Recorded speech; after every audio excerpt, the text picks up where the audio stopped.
요즘에 그 금쪽이란 말 많이 쓰잖아요. TV 프로그램에 금쪽 같은 내 새끼라는 프로그램이 있는데 거기서 조금 문제를 가진 아이들을 뭐 상담해주고 뭐 해결해주고 이런 프로그램인데 거기서 말하는 금쪽이라는 말은 뭔가 좀 문제를 가진 아이를 지칭하는 때 쓰는 말로 금쪽이란 말이 사용됩니다. 그리고 지금 프로그램 이름이 바뀌었는데 원래 그 개는 훌륭하다라는 프로그램도 있었죠. 그 프로그램도 마찬가지입니다. 그 프로그램은 동물들의 어떤 문제를 상담하고 문제를 해결해가는 그런 프로그램입니다. 최근 들어 이런 프로그램 많은 것 같아요. 뭐 이혼 숙녀 캠프, 결혼 지옥 뭐 이런 거는 어른들의 문제를 다룬 프로그램들이죠. 그런 것들이 TV에 많이 방영되어지는 것을 보게 됩니다. 그럼 왜 이런 프로그램들이 이렇게 많이 생겨나는 것일까요? 우리 TV에. 그것은 우리의 관계에 많은 문제들이 있기 때문일 겁니다. 우리 사람들 간의 관계, 부모와 자식 간의 관계, 사람과 사람 간의 관계, 사람과 동물과의 관계에서 문제가 있기 때문에 그 문제를 해결하고자 하는 노력으로 그런 프로그램들이 나오고 또 사람들이 그것을 보겠죠. 그런 관계, 사람과의 관계, 어떤 뭐 피조물과의 관계, 이런 관계의 중심에는 언제나 사랑이라는 것이 있습니다. 오늘날 많은 사회적인 문제들을 우리가 바라보면서 물론 그것이 전부라고 할 수는 없지만 그 사회적인 문제들의 원인을 우리는 사랑의 결핍 또는 왜곡되어진 사랑에서 찾는 경우들을 많이 보게 됩니다. 사람이라는 존재가 누군가로부터 사랑을 받으면서 살아가는 것은 우리들에게 있어서, 우리들의 삶에 있어서는 꼭 필요한 매우 중요한 부분이라는 생각이 듭니다. 우리는 사랑이 필요한 존재들이죠. 그리고 최근에는 하나님 만드신 우리가 키우는 반려동물들도 우리의 사랑이 필요하다는 것을 우리는 알게 되고 또 보게 되는 것 같아요. 그러면 여러분, 왜 우리는 사랑이 필요할까요? 왜 우리가 사랑을 제대로 받지 못하면 우리는 그 사람의 어떤 삶의 문제를 사랑이 부족해서 그런가 보다 라고 생각하면서 그거와 연관 지을까요? 그렇잖아요. 관계의 문제를 다른 곳에서 찾을 수가 있는데 왜 우리는 항상 문제를 사랑에서 찾으려고 할까요? 그것은 저와 여러분이 원래 만들어질 때부터 그렇게 만들어졌기 때문입니다. 저와 여러분이 사랑을 받아야만 하는 존재로 만들어졌기 때문에 우리는 사랑이 필요하다고 생각하고 문제가 있으면 사랑을 못 받아서 그렇구나, 잘못된 사랑을 받아서 그렇구나 라고 생각하는 거죠. 이런 생각을 우리가 많이 안 할 수 있는데 생각해보면 되게 놀라운 거예요. 왜 우리는 문제의 근원을 뭘 잘못해서가 아니라 사랑이 부족해서라고 이야기할까? 아무도 네가 사랑받는 존재야, 사랑받아야 하는 존재야 라고 가르쳐주지 않았는데 왜 사람이란 존재는 사랑을 받아야만 하는 존재란 사실을 우리는 이미 알고 있는 것이고 또 그 사랑을 갈망하면서 내가 사랑받기 위해서 더 노력하고 사랑하기 위해서 노력하고 왜 우리는 그것을 갈망하면서 살아가는 것일까? 그러니까 요즘 시대는 굉장히 개인주의적인 세상인데 이 개인주의적인 세상 가운데에서도 매우 개인적인 성향을 가지고 있는 사람들도 잘 살펴보면 사랑을 갈망하는 모습을 우리는 보게 됩니다. 그러니까 오늘 같은 시대에 아무리 같이 사는 게 힘들고 내가 포기하는 게 어렵고 하더라도 여전히 결혼해서 누군가와 함께 살기를 원하는 사람들이 있다는 것은 오늘날 시대로 보면 굉장히 좀 아이러니한 모습들을 우리는 생각하게 되는 것이죠. 그런 의미에서 보자면 성경이 말하는 창조주 하나님은 피조물인 우리 인간을 만드실 때 종처럼 우리를 부리려고 뭘 일을 시키려고 우리를 만드신 것이 아니라 우리와 사랑의 관계를 누리기 위해서 우리를 창조하시고 또 그렇게 말씀하십니다. 그게 성경이 말하는 매우 일관된 메시지입니다. 하나님은 우리 모두를, 저와 여러분을 사랑하신다는 것, 그게 성경이 말하는 메시지이죠. 그럼 만약에 여러분이 누군가를 사랑하게 되었어요. 여러분이 누군가를 사랑하게 되었어요. 그러면 여러분이 누군가를 사랑하게 되는 걸 여러분들 어떻게 알 수 있나요? 아, 내가 저 사람 좋아하나 봐. 아, 나 저 사람 사랑하나 봐. 이런 감정들을 여러분은 어떻게 알아차리나요? 내 삶에서. 가장 쉬운 방법은 어느 날 갑자기 그냥 그 사람과 함께 있고 싶고, 그 사람과 함께 시간을 보내고 싶고, 그 사람과 함께 그냥 걷고 싶고, 그 사람 얼굴도 보고 싶고, 그 사람하고 이야기도 나누고 싶고, 그 사람하고 영화도 보고 싶고, 우리의 마음에 이런 마음이 들면 아, 내가 저 사람 좋아하는구나, 내가 저 사람 사랑하는구나 라고 알 수 있겠죠. 사랑한다는 것은 언제나 함께 하는 것입니다. 누군가와 같이 있고 싶은 것이겠죠. 그러면 하나님이 우리를 사랑하신다는데 하나님은 어떠셨는가? 하나님 우리를 사랑하신다고 성경이 글로 써 있다면 하나님은 어떠신가? 우리가 성경을 한번 생각해 보면 하나님은 언제나 인간인 우리와 함께 하고 싶어 하셨습니다. 성경의 앞부분을 좀 넘어가서 바로의 노예로 있던 이스라엘 민족을 우리가 생각해 보자면 하나님이 이스라엘 민족을 왜 구출해 내려고 하셨는가 생각해 보면 모세는 바로에게 가서 광야에서 하나님을 예배할 수 있도록 노예 생활에서 해방시켜 달라고 말합니다. 출애굽을 해야 되는 이유가 뭐냐 하면 광야에서 하나님을 예배할 수 있게 하기 위해서, 하나님과 만나고 하나님과 함께 하기 위해서 해방시켜 줘야 한다고 모세는 바로에게 가서 말하고 있는 것이죠. 그리고 하나님은 그들을 구출해 내셨고 광야로 내보내셨습니다. 이스라엘 민족이 광야에 도착했을 때 이스라엘 민족에게 있었던 일은 무엇인가 하면 여러 가지 일들이 있었지만, 십계명도 받고 여러 가지 있었지만, 하나님이 하신 것은 그들에게 장막을 지으라고 말씀하신 거예요. 그들 민족 가운데 이동하는 가운데 12지파 가운데에다가 장막을 만들라고 말씀하셨습니다. 그 장막은 12지파 한가운데 있었어요. 그리고 그 장막은 어떤 곳이냐면 하나님이 그곳에 임하셔서 이스라엘 민족들과 함께 하는 것이었습니다. 하나님은 하나님의 백성들과 함께 하기를 원하십니다.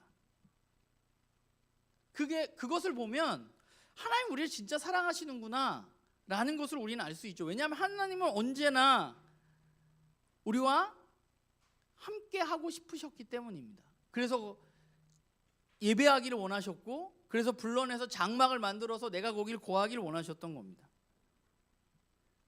그런데 성경을 살펴보면 하나님은 사람들과 그렇게 너무 함께 하고 싶었는데 사람들이 그것을 거부했다는 것입니다.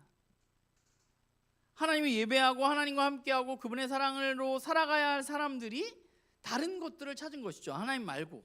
그 이스라엘 역사죠. 끊임없이 하나님 외에 다른 신들을 섬겼고 하나님의 사랑을 누리는 사람답게 정의로운 삶을 살지 못했습니다. 그게 이스라엘 역사죠. 그러면 그런 가운데 하나님은 내가 너희와 함께하고 싶어, 내가 너희를 사랑한다고 말씀하셨는데 그것을 거부하는 이스라엘 민족들에게 어떻게 하느냐? 하나님 포기할 법도 한데 포기하지 않으시고 모든 사람들과 함께할 영원한 일을 행하셨습니다. 요한복음 1장 14절에 보면 이렇게 나와 있어요. 말씀이 육신이 되어 우리 가운데 거하심에 우리가 그의 영광을 보니 아버지의 독생자의 영광이요 은혜와 진리가 충만하더라 라고 말합니다. 여기서 우리 가운데 거하심에 라는 말은 구약 성경에 이스라엘 민족이 광야에 와서 하나님이 장막을 만드시라고 했던 그 단어와 같은 단어입니다. 장막을 친다는 말이에요. 그러니까 하나님이 이제 우리 가운데 거하신다는 것입니다. 그런데 과거에 이제 성막을 짓고 또 성막이 무너지고 이스라엘 민족들이 솔로몬에 의해서 성전을 짓고, 그런데 그런 시대가 있었는데, 거기에 머무르던 시대가 있었는데 하나님은 지금 요한복음에서 예수 그리스도 이후에 뭐라고 말씀하시냐면 말씀이 육신이 되어서 우리 가운데 거했다는 거예요. 말씀은 태초부터 있었던 예수님을 의미합니다. 예수님이 우리 가운데 거하시게 되었다는 거예요. 우리 가운데 오셨어요. 이제 원래 성막에서 이스라엘 민족들을 만나고 성전에서 이스라엘 민족을 만났었는데 그 시대가 이제 끝났다는 거예요. 원래 하나님은 하나님의 백성이 지은 성전에 거하시면서 사람들을 만났는데 이제 그 시대가 끝나고 이제 예수님이 오신 이후에 예수님을 통해서 사람들은 하나님을 만날 수 있게 된 것입니다. 예수님이 성전에 가셔서 성전을 허물라 내가 사흘 만에 다시 짓겠다라고 말씀하셨습니다. 그리고 그 뒤에 요한은 매우 친절하게 이렇게 말해요. 예수께서 성전된 자기 육체를 가리켜 하신 말씀이라고 말합니다. 그러니까 이 말은 이제 성전이 아니라 예수님을 통해서 하나님은 사람들 가운데 거하시겠다는 거예요. 영원히 예수 그리스도를 통해서 우리 가운데 거하시겠다는 것입니다. 예수님을 통해서 우리는 어디서든지 이제 하나님과 만날 수 있고 하나님과 함께 할 수 있게 된 거죠. 그러니까 하나님이 이 세상을 너무 사랑하셔서 우리와 너무 함께 하고 싶으셔서 하나밖에 없는 아들 예수님을 이 땅에 보내셔서 그분을 통해서 이제 우리가 하나님과 함께 할 수 있게 하신다는 것입니다. 그래서 요한복음 우리가 잘 아는 3장 16절에 보면 하나님이 세상을 이처럼 사랑하사 독생자를 주셨으니 라고 말하는 것이죠. 하나님은 자신의 가장 소중한 것을 내어주시더라도 우리와 함께 하고 싶으셨던 분입니다. 왜냐하면 우리를 사랑하시기 때문에. 그게 성경이 말하는 하나님의 모습입니다. 그러면 하나님은 왜 그토록 저와 여러분과 같은 사람, 이스라엘처럼 말도 안 듣는 사람들과 함께 하고 싶고 그들을 사랑하시는 것일까? 그 사랑의 근원은 무엇인가? 왜 하나님은 그런 관계를 우리에게 원하시는가? 성경이 우리에게 이야기하는 것은 하나님이 원래 사랑이시라는 거예요. 그런데 그 사랑이라는 것을 어떻게 알 수 있느냐 하면 성경은 성부, 성자, 성령 삼위 하나님의 사랑에서 우리를 향한 사랑이 왔다는 것입니다. 하나님은 원래부터 혼자 계신 분이 아니라 성부 하나님, 성자 하나님, 성령 하나님이 함께 하시면서 완전한 사랑을 누리고 계신 분이에요. 그런데 그 사랑을 원래 함께 하면서 그 사랑을 완전하게 누리던 그 하나님이 이제 세상을 만드시고 피조물을 만드셨는데 그 중에 유독 사람은 하나님의 형상으로 만드셔서 하나님이 원래 누리던 그 사랑을 우리가 함께 누리기를 하나님이 원하신다는 거죠. 그러니까 저와 여러분이 예수 그리스도를 믿고 하나님의 자녀가 되었다면 이제 우리는 삼위 하나님이 원래 누리시던 그 사랑의 관계 속으로 저와 여러분이 초대를 받았다는 의미입니다. 우리도 예수님을 통해서 하나님을 사랑하고 그분의 사랑을 받고 전적으로 그분 셋이서 사랑하고 의존했던 것처럼 우리는 그런 관계에 놓이게 되었다는 것입니다. 그게 저와 여러분에게 예수님을 통해서 이루어진 일이에요. 우리가 이걸 믿어야 돼요. 하나님 그렇게 나를 사랑하시는구나. 나를 거기로 초대하시는구나. 우리는 그것을 받아들여야 된다는 거예요. 그러면 이런 일이 어떻게 가능한가? 예수님을 통해서 가능하게 되었다는 거예요. 오늘 우리가 읽은 말씀은 예수님이 돌아가시기 전에 유월절에 제자들의 발을 씻겨주시는 장면 맨 앞에 나오는 말입니다. 이제 예수님은 죽음을 앞두고 계십니다.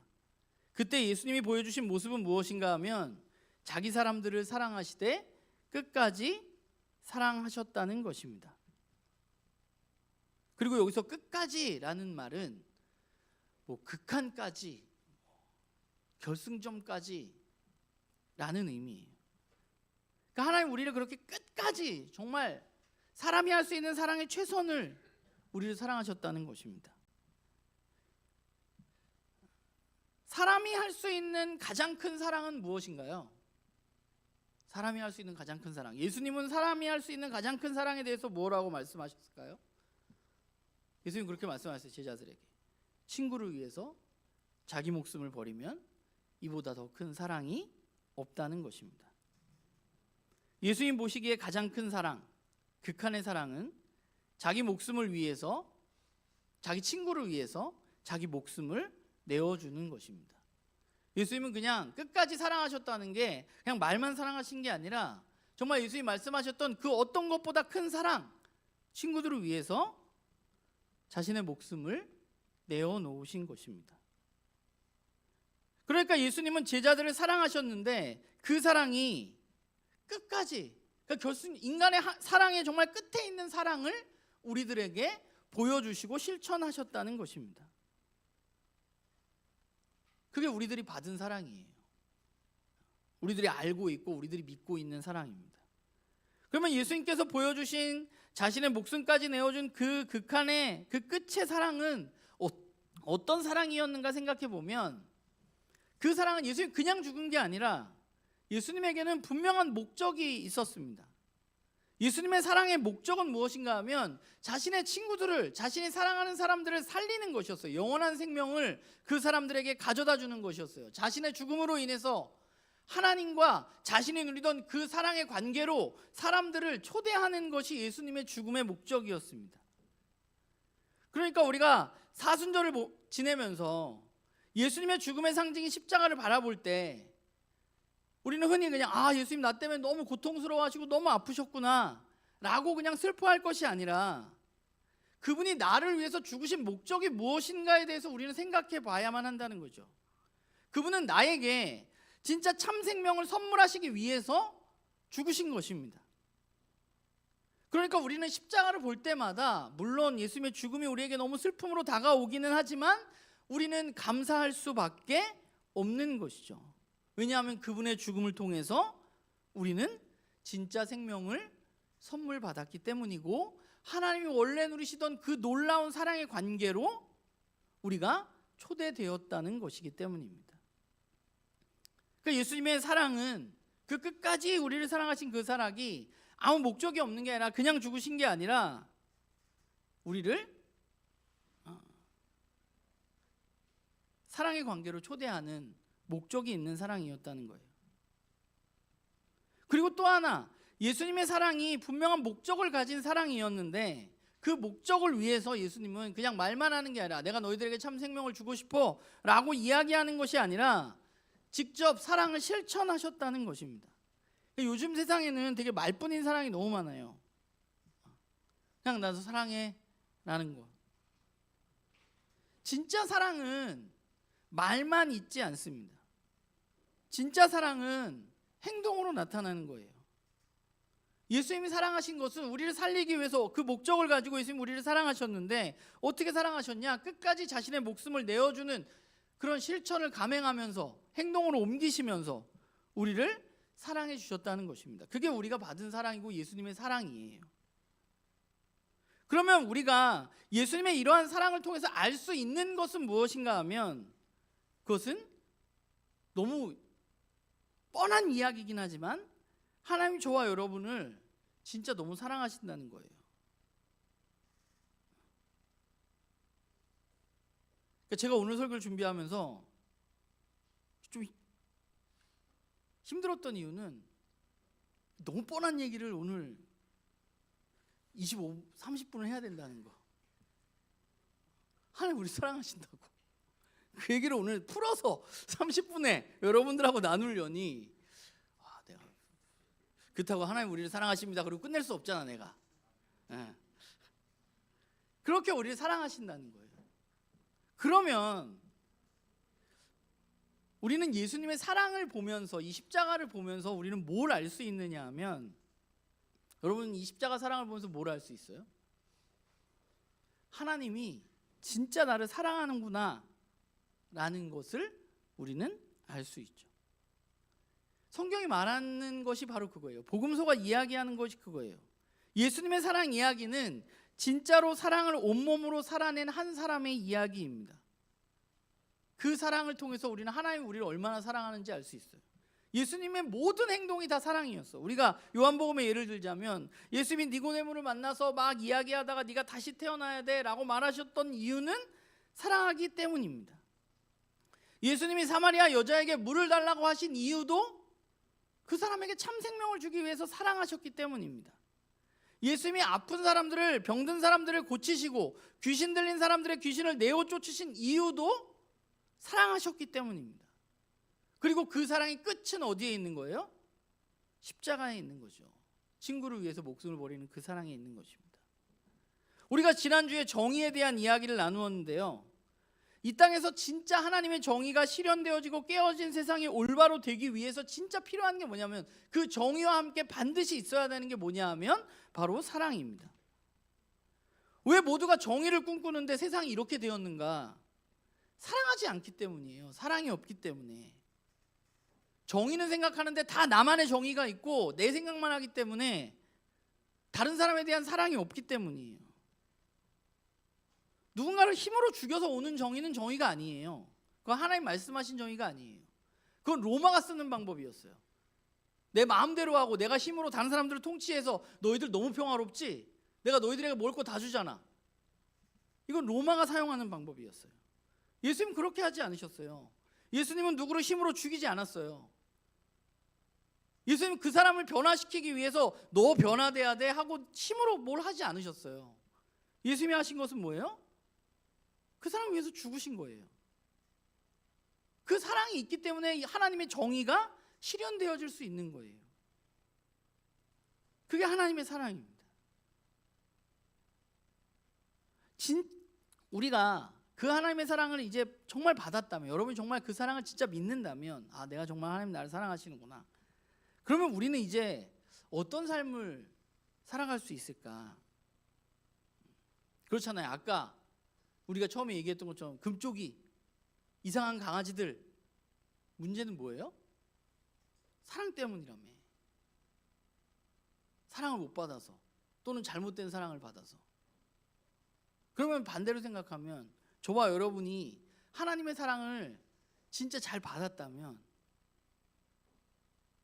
우리는 좀 다른 삶을 살아가는 사람들이 되어야겠죠.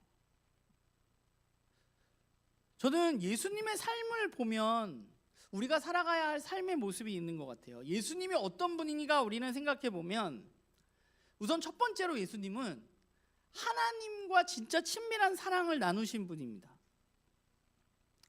하나님과 진짜 사랑하셨던 분이에요. 그러면 그 사랑을, 하나님의 사랑을 몸소 받으시고 그 사랑을 알았던 예수님은 어떠하셨는가? 예수님은 어떤 삶을 사셨어요? 자신과 함께하는 사람들을 위해서 자신의 목숨을 내어주면서까지 끝까지 사랑하셨습니다. 오늘 뒷부분의 말씀에 있는 것처럼 자기가 사랑하는 사람들을 위해서 그들의 발을 씻기셨습니다. 요한복음 13장 34절 35절에 보면 예수님께서 이렇게 말씀하세요. 발을 씻긴 다음에 새 계명을 너희에게 주노니 서로 사랑하라. 내가 너희를 사랑한 것 같이 너희도 서로 사랑하라. 너희가 사랑하면 이로써 모든 사람이 너희가 내 제자인 줄을 알리라. 예수님은 제자들에게 부탁하셨습니다. 뭐라고 부탁하셨냐?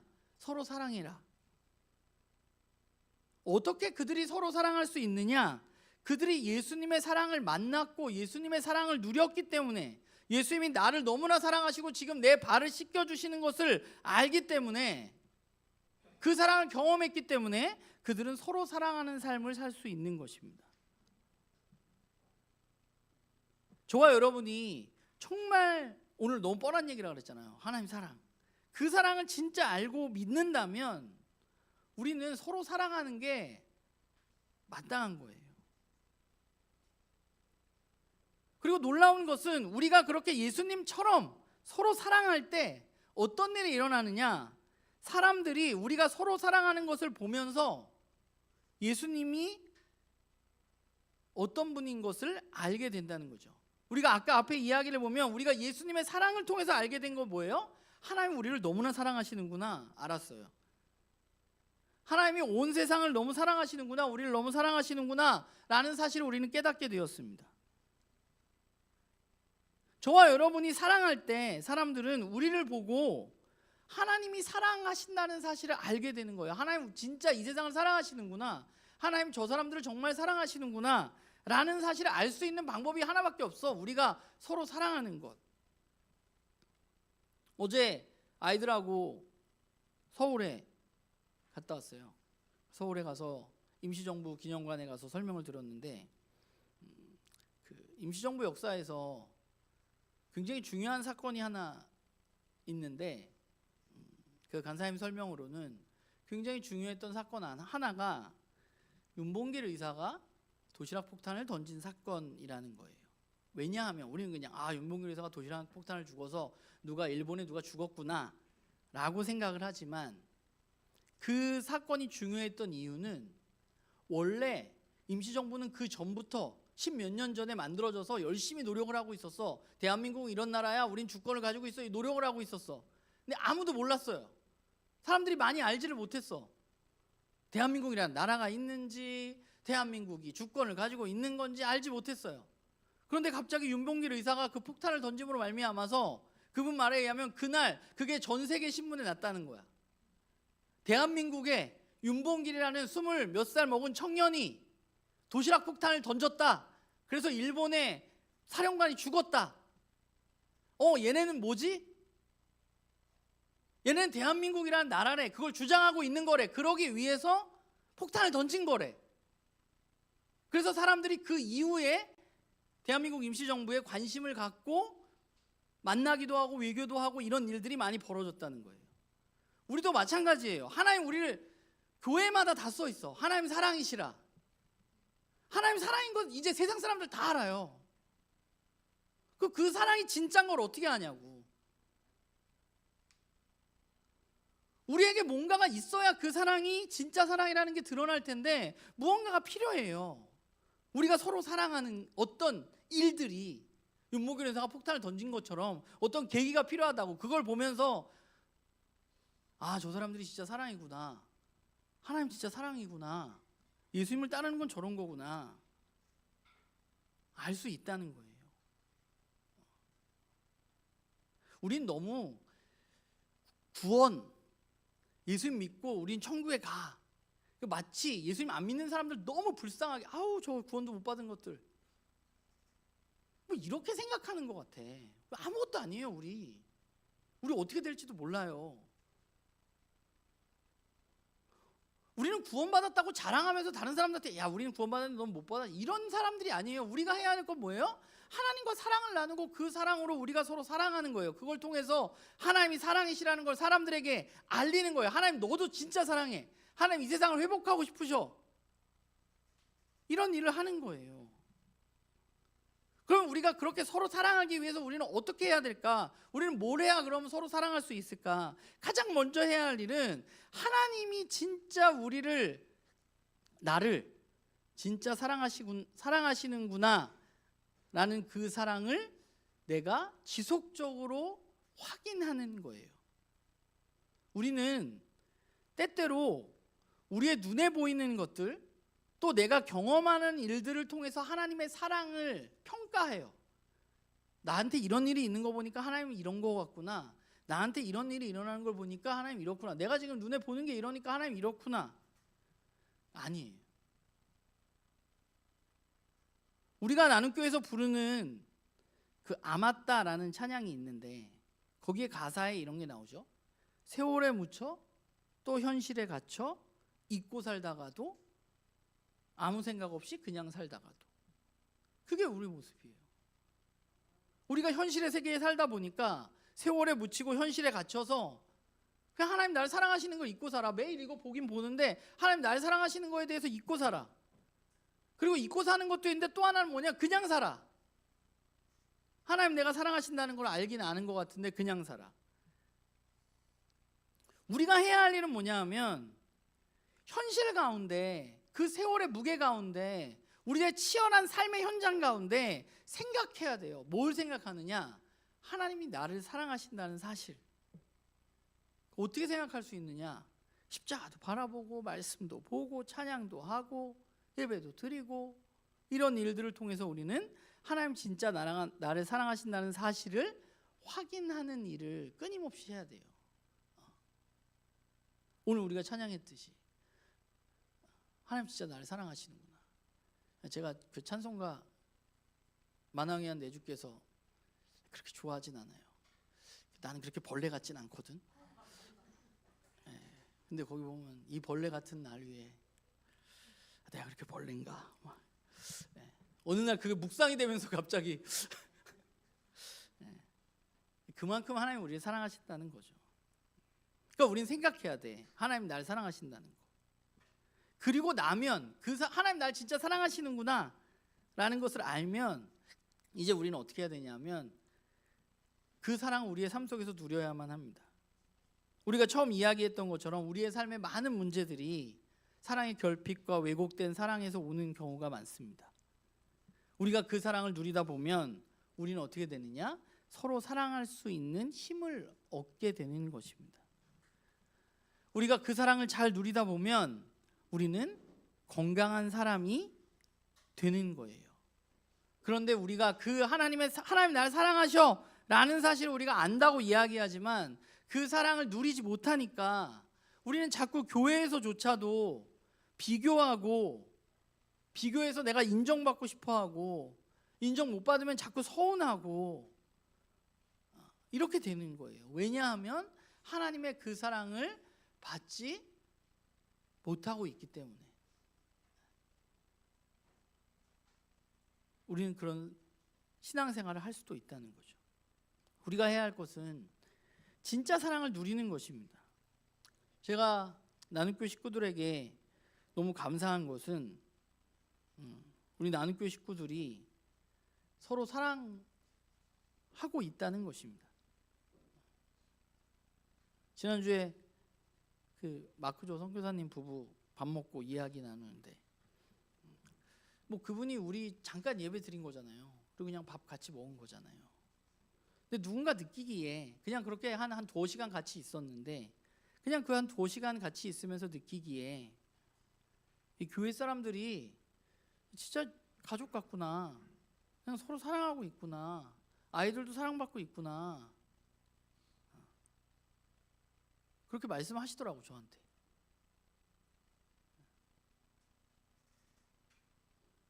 그래서 제가 선교사님한테 그랬어요. 우리 교회에서 제가 제일 사랑이 없어 보인다고. 나는 우리 교회 지체들이 훨씬 더 사랑이 많은 것 같다고.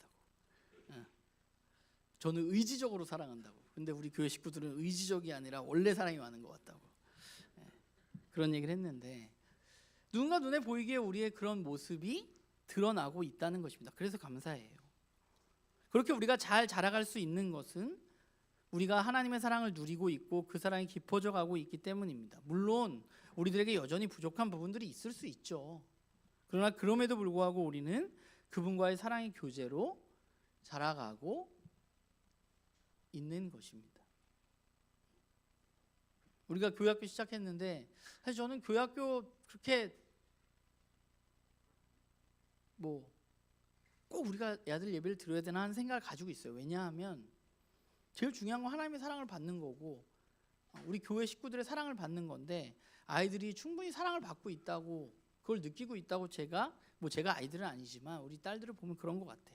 그런데 우리 선생님들이 이야기한 대로 이 예배 자체가 제 설교가 이렇게 재미없는데 아이들이 과연 앉아있을 수 있는가, 예배가 너무 지루한 게 되는 게 아닌가, 이런 생각들을 해서 우리가 같이 그럼 열심히 해보자는데 선생님들이 너무 열심히 해주셔서 감사해요.